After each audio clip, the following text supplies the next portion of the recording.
teman-teman, Rainer Budiarto, welcome back to my channel. Teman-teman, kali ini saya mau sharing dari Quora kembali mengenai ada pertanyaan, apakah lebih baik kemoterapi atau membiarkan kanker sampai meninggal?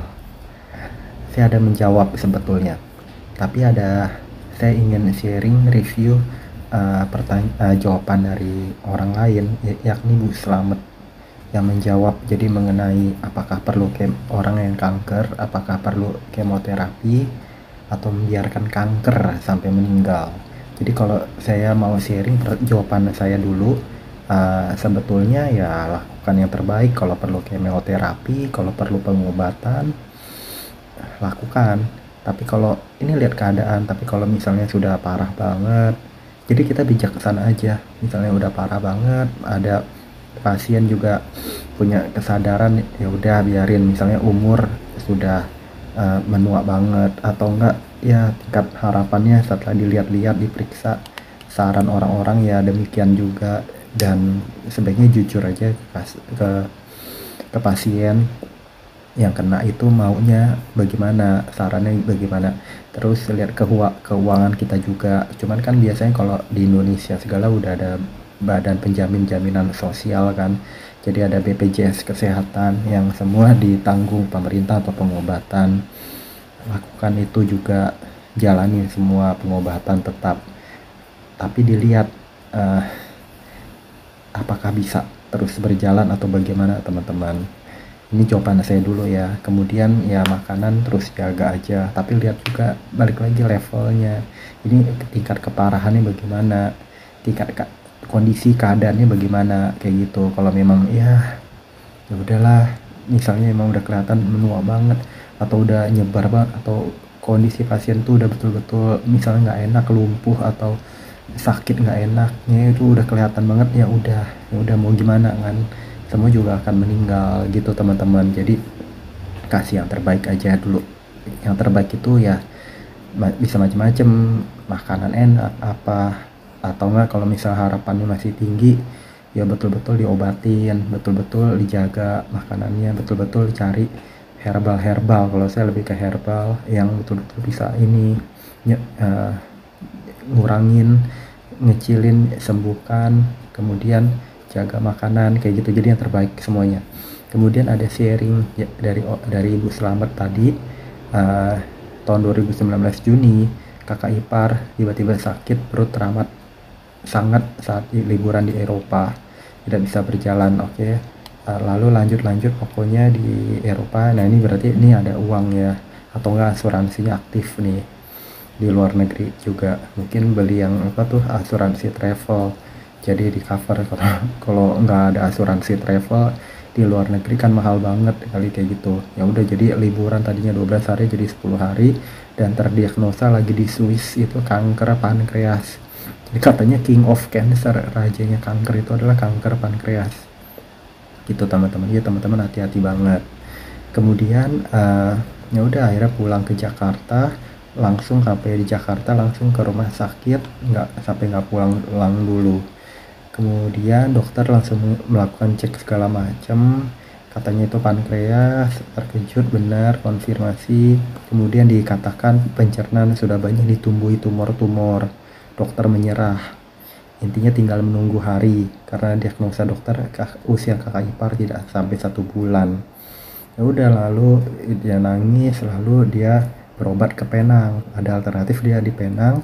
Ya udah di Penang diobati. Saya nggak tahu dipasang stent segala, katanya apa ya, penyangga apalah buat nahan sakit kali di perut apa di punggung belakang kali, kayak gitu, agar dia bisa jalan normal apa kayak gitu. Ya udah intinya itu dia bilang bertahan hidup dari Januari 2020 kakak ipar wafat dengan bertahan hidup 6 bulan sejak ketahuan kanker pankreas, diagnosa dokter 1 bulan, tetapi dengan kemo pasang stent bisa bertahan 6 bulan gitu teman-teman. Kemudian kejadian lagi Juni 2020, ibu tercinta, yang menulis tercinta terdiagnosa kanker. Jadi ada problem dengan BAB, buang air besar, 7 hari tidak bisa BAB, sudah berobat ke dokter, beri obat pencahar. Udah akhirnya Dia dibawa ke rumah sakit dan dokter spesialis penyakit dalam melakukan USG. Kaget karena banyak sekali benjolan-benjolan di hepar ibu. Hepar itu lebih ke apa ya? Hepar apa ya? Dia kan hubungan kan pankreas. Yang nggak tahu deh itu. Nah, bisa saya salah. Hepar pokoknya ya bagian dalam apanya lah. Hepar apa lagi hati apa? Nggak tahu hepatitis. Lalu dianjurkan cek darah, CT scan, MRI. Hasilnya ibu tercinta menderita kanker pankreas 4B. Jadi itu kalau teman-teman tahu tuh stadium awal tuh 1A, 1B, 2A, 2B, meningkat terus 4B itu udah tinggi banget teman-teman, tinggi banget. Ya udah, dia katanya seperti disambar petir, kemudian kaget tak kuasa menahan tangis. Akhirnya ibunya juga katanya umur 80 tahun.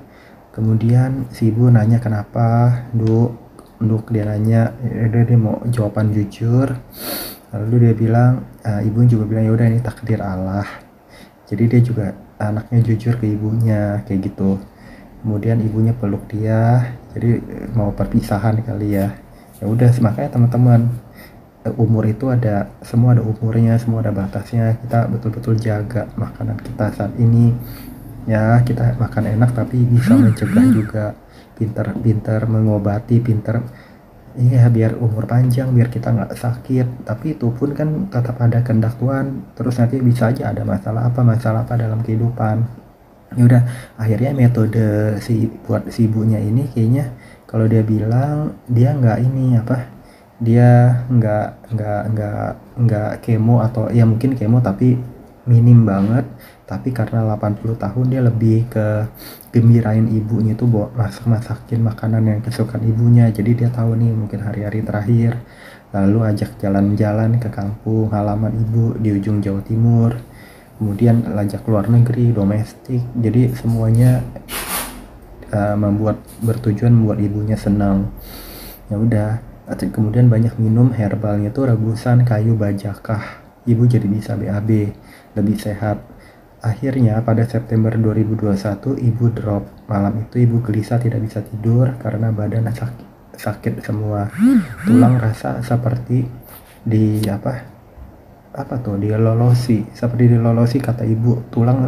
Jadi tulang aja nggak terasa sakit. Jadi udah itu sakitnya kayak nusuk-nusuk kali. Ya udah, teman-teman udah tahu itu kanker. Ya udah, ini pankreas lagi, yang fungsi organ dalam kan untuk mengolah apa, mencerna apa. Ya udah, pijit-pijit ringan, olesi balsem supaya hangat, cukup bantu ibu bisa istirahat. Makin hari katanya ibu makin mual, makin muntah, badan juga cuma sedikit-dikit. Akhirnya dibawa rumah sakit, rawat inap 20 hari. Kemudian saran dokter ibu dibawa pulang, keluarga kumpul jam 15, pulang keluar RS jam 11 malam, meninggal katanya. Itu tanpa operasi, tanpa kemo, tanpa obat-obat, hanya dibahagiakan ibunya. Usia ibunya awalnya menurut dokter hanya 3-4 bulan, bisa bertahan sampai 1 tahun. Jadi saya sudah punya pengalaman, kakak ipar 56, usia 56, wafat kanker pankreas, hanya bertahan 6 bulan dengan kemo, operasi dan lain-lain obat-obatan terbaik. Ibu 80 tahun bertahan 1 tahun tanpa kemo. Stadiumnya kayaknya mirip 4B nih, seperti mirip yang saya nangkep. Dan waktu meninggal ibunya tuh tidak seperti orang sakit kanker yang kurus kering dan lain-lain, karena betul-betul bahagia banget. Jadi ya ibu pasti berbahagia ya Bu, kayak gitu. Jadi teman-teman, yang saya sharing ini, ya teman-teman lakuin yang terbaik aja. Kita lagi sehat, betul-betul jaga. Jangan kita pernah lupa, jangan pernah kita seperti kehilangan kontrol akan diri kita. Ya tapi sadar semua ada umurnya, semua nanti ada di end-nya. Selalu berbuat baik, lakukan yang terbaik. Gitu teman-teman, pokoknya intinya berdoa sama Tuhan. Semoga bermanfaat teman-teman. Jangan lupa subscribe, like, share, komen. Sampai jumpa di video-video saya berikutnya. Bye bye teman-teman.